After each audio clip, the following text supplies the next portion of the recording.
All right. Good morning, everybody. Thank you for joining the E3SM All Hands webinar. So today we are going to have Rich Fiorella to give a presentation.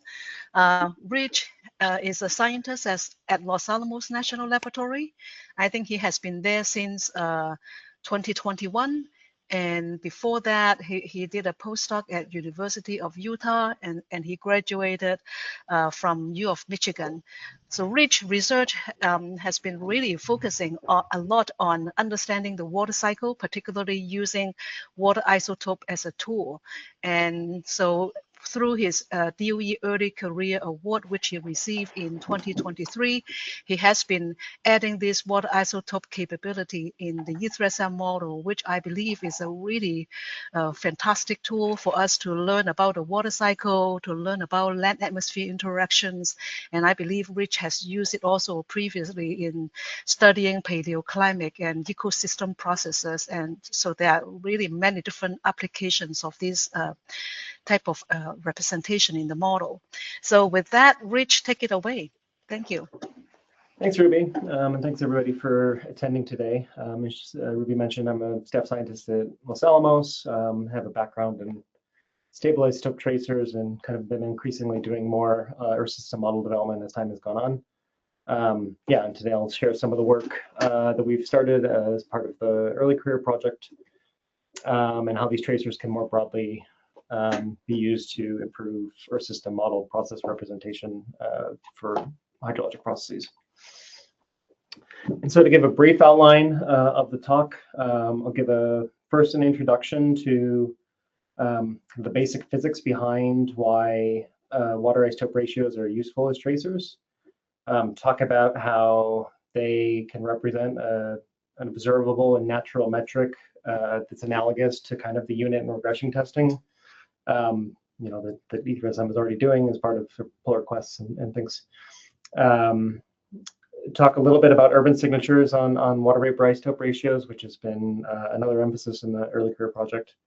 And then close by talking about extensions to generalized process-oriented tracers and DOE missions. By process-oriented, I mean kind of tracking individual hydrological processes. Okay, so the basis of isotope ratios as a tracer is that they're unequally partitioned between phase changes, and this is called isotopic fractionation. And the way that they're partitioned is that heavy molecules preferentially condense, lighter molecules preferably evaporate. Kind of the same thing with vapor ice interactions or liquid ice. The primary isotopes we're concerned with here for oxygen are 16O, 18O, and 17O. The vast majority of which is 16O. For hydrogen, at least on the stable side, we're most concerned with 1H and 2H, so hydrogen and deuterium, the vast majority of which is just hydrogen. And if we propagate these abundances through to water, the expected water isotope abundance, 99.7 roughly would have both light isotopes, 0.2% would have a substituted 18O, 0.01% would have a substituted hydrogen for deuterium. So if I had like a liter water bottle that I held up 998 of roughly, of that would be both light isotopes, 2 milliliters would have the heavy oxygen, and then 0.1 would have the heavy hydrogen. And the degree of partitioning between the phases depends on the conditions of the phase change. So for phase changes that happen at equilibrium, the hydrogen isotope ratio, so 2H to 1H, the delta here is a part per thousand deviation from a standard isotope ratio. But the slope of these lines, we can see that the hydrogen isotope ratio is partitioned roughly 8 times more strongly than the oxygen isotope under kind of equilibrium conditions, while phase changes that happen under, let's say, perfectly diffusive conditions and are 0% of the way towards equilibrium, the ratios of the heavy to light isotopes ratio from across those two elements of their diffusivities is about 1. And so it'll be much closer to 1. And so kind of within this space and given the degree of equilibrium the different processes occur at, we start to get separation of these isotope spaces as diagnostic of the process. And so kind of the early understanding of the physics of this is been around for a while. So this is a figure from Dansgaard 1953, and in his memoir he actually posted an image of the beer bottle he collected the water samples in. But what he was interested in doing was collecting samples of water throughout a storm system, and was ultimately able to relate them to cloud altitude and temperature in that way. So we see kind of at the when the portion of the warm front is passing where the condensation is happening really high, we have lower isotope values relative than when we're just having small showers or condensing vapor that's more close to the surface. Around 1960, this grew into a global network of stations. It was managed by the IAEA and the World Meteorological Organization. It was collecting monthly samples to look at oxygen 18, deuterium, and tritium in precipitation.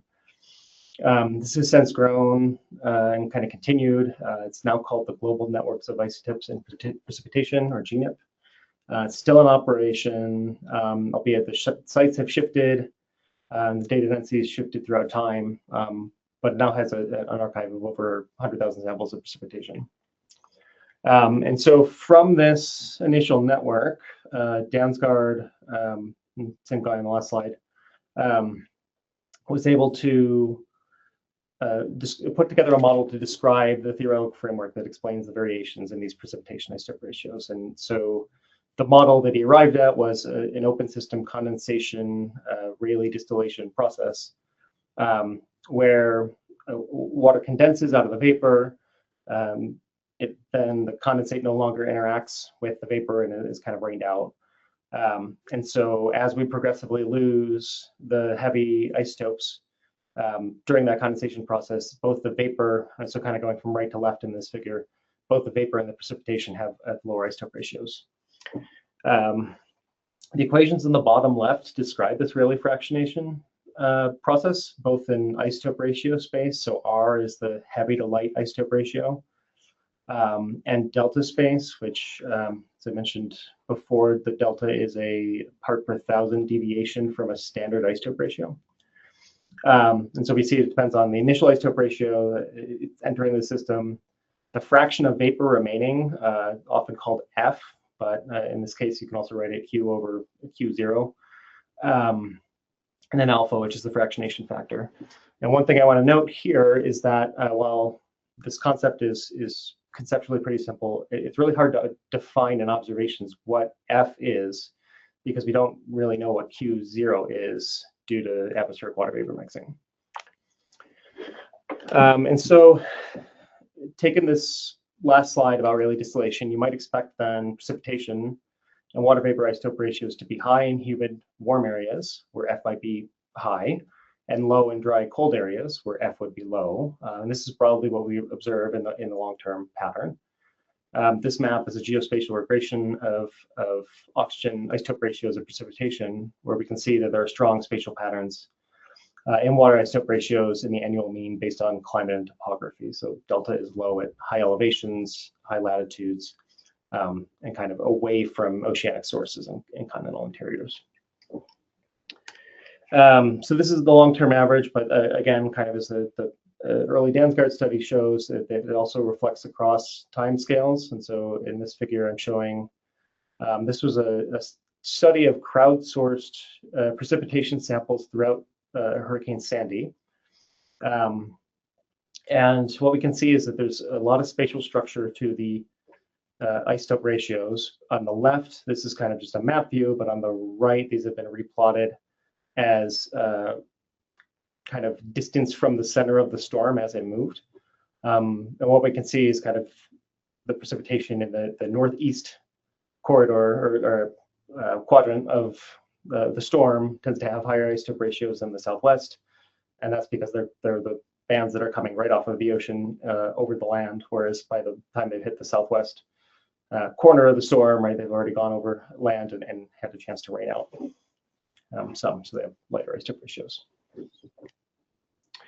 Okay, so moving into thinking a little bit more about models, One of the challenges of interpreting these water isotope ratios is that because we don't know observationally what the fraction of vapor remaining is truly due to mixing, and because there's a lot of kinetic isotope effects due to things like evaporation and mixed phase clouds, we need a model to help advance interpretation of these isotope ratios. And so this schematic shows how we think about implementing water isotope ratios in an atmospheric model, using a series of passive tracers that go through all the same phase changes and transformation as bulk water, and includes fractionation physics, but otherwise it doesn't affect the model physics.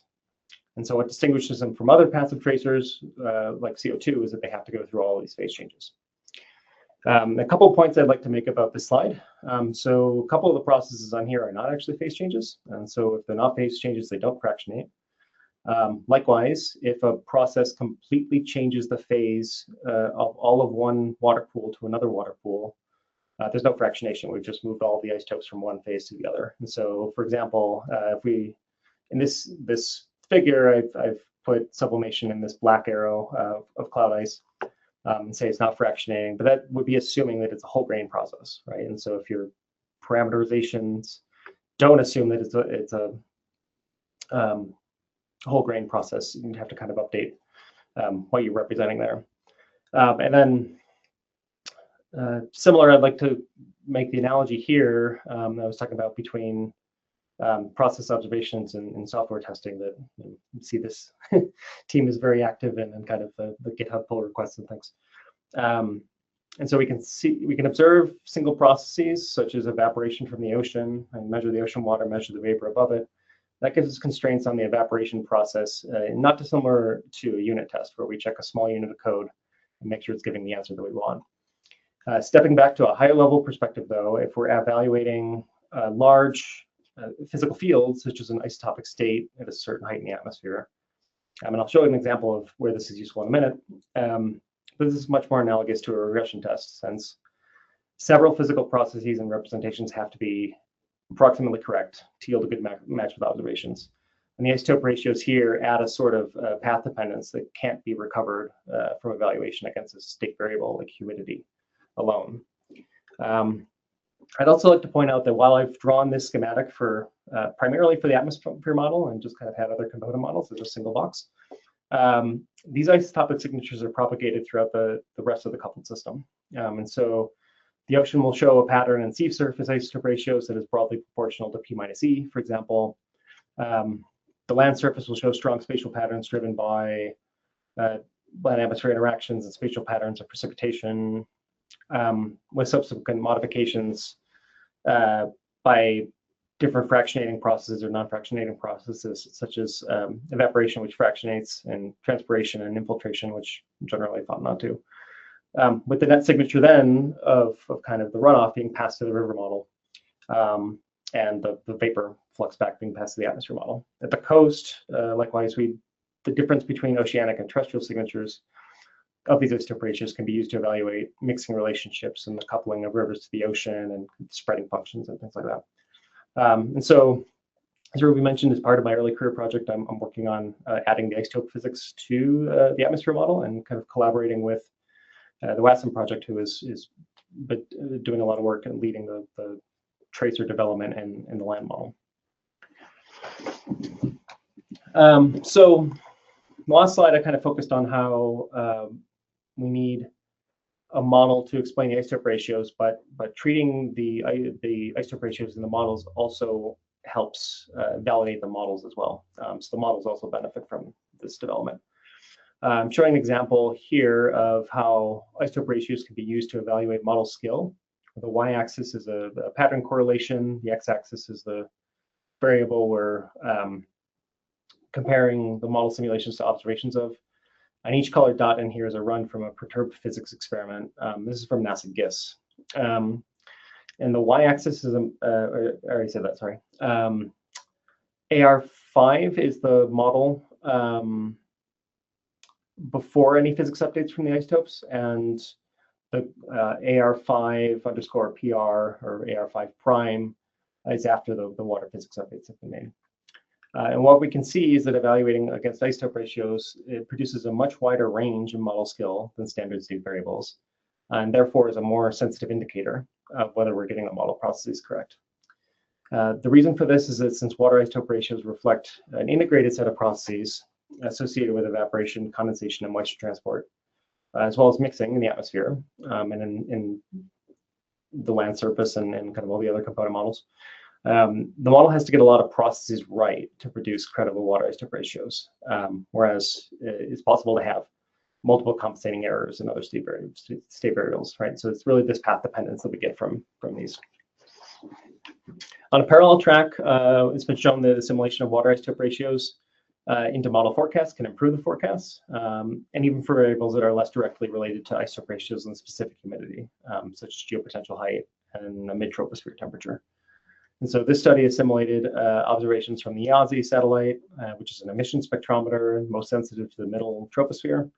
And blue values here indicate a decrease in the forecast root mean squared error when the assimilation is used.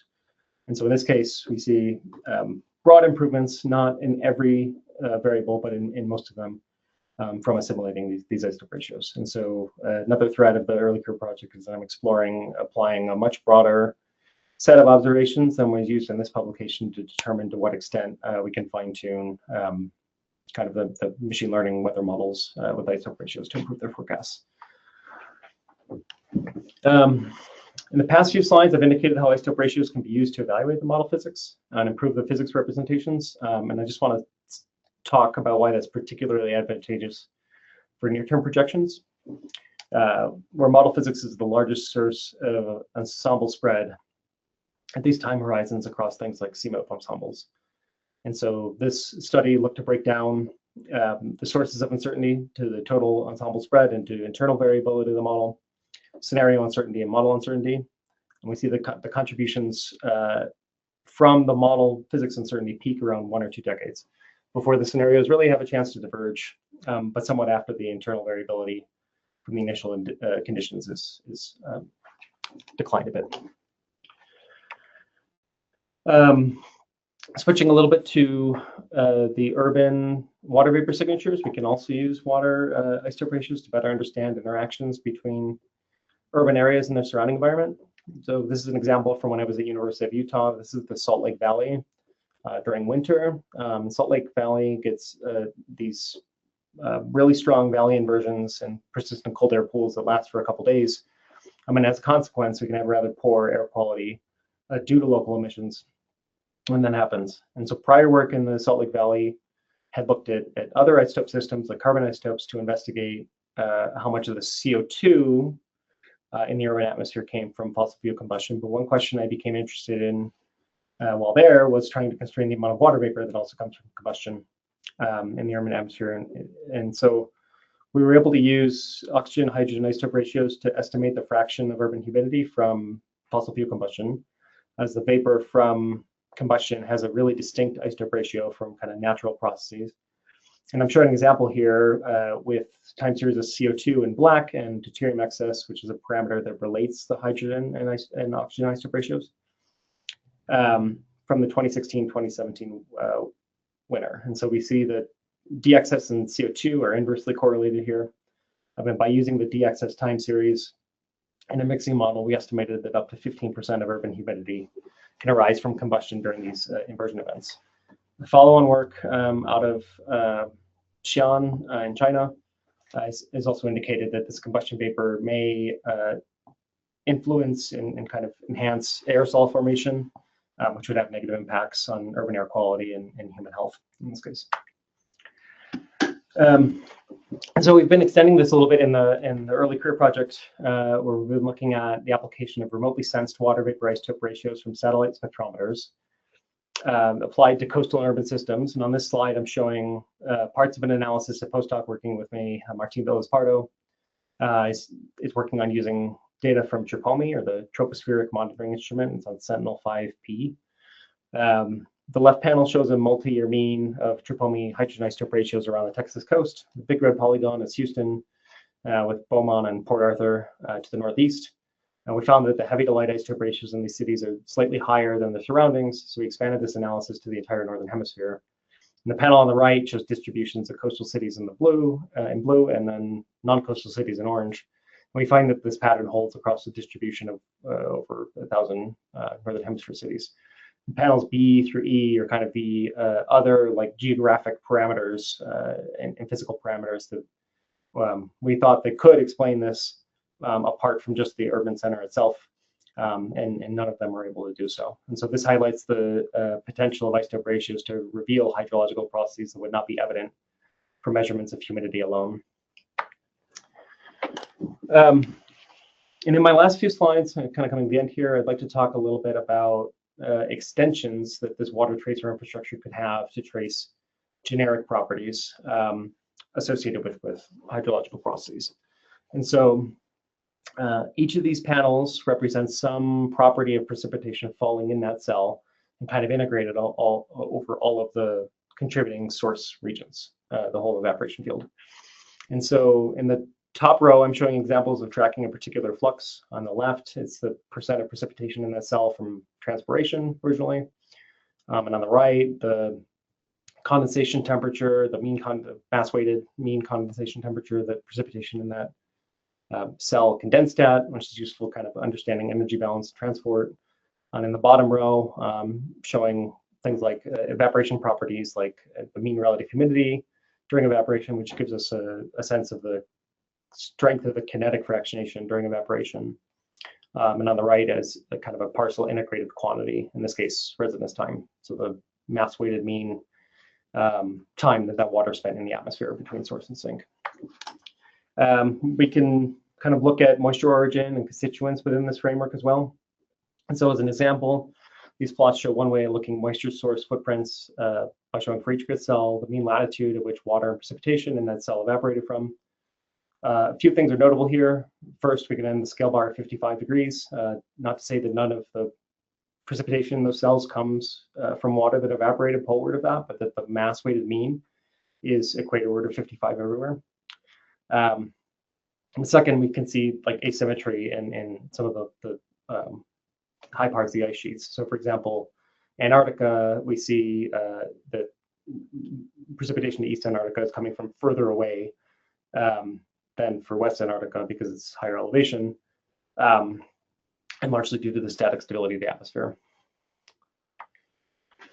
And so while the last couple slides I've been talking mostly about the atmosphere, I'd like to return to an earlier point that these are really useful for probing coupled system processes. To demonstrate that, I'm showing a few figures from a recent study that looked at meltwater from ice sheets and compared it to changes in salinity versus change in the delta 18O of seawater. They're highly correlated, right? Because the delivery of meltwater reduces the salinity and also reduces the delta 18O. But what we can see also in kind of these bottom right figures is that the signal of increasing meltwater emerges faster in delta 18O than in salinity, largely because the signal is much larger relative to its natural variability. And so a different analysis on a similar experiment might be to investigate mixing relationships and spreading functions and things like this at the coastline, since the meltwater signal here would be detectable down to fairly large solutions. And so it's essentially a kind of a dye tracer experiment without having to actually put out the dye. And there's all quantities that we can measure and be related directly to the model simulations. So hopefully at this point I've demonstrated the utility that these types of tracers might have. So what's the downside? They can be really expensive. So before the early career project, the model I had the most experience with this on was CAM. And adding isotopes alone increased the model cost by 50%. If we add a bunch of these generic tracers, costs can be 4 times greater or more. And so that seems like a pretty tough performance penalty, but I'd like to point out a few things that's kind of different than APRSM. One is that there's been a lot of work that's gone into improving the performance of the physics in the tracer schemes, shown by this figure from Bradley et al. 2021. But we can also implement this as a stealth feature that allows information on hydrologic processes from short, expensive runs to be applied to longer, less expensive runs into emulators. So we can get the physical constraints from shorter runs applied to the longer runs without increasing the model cost.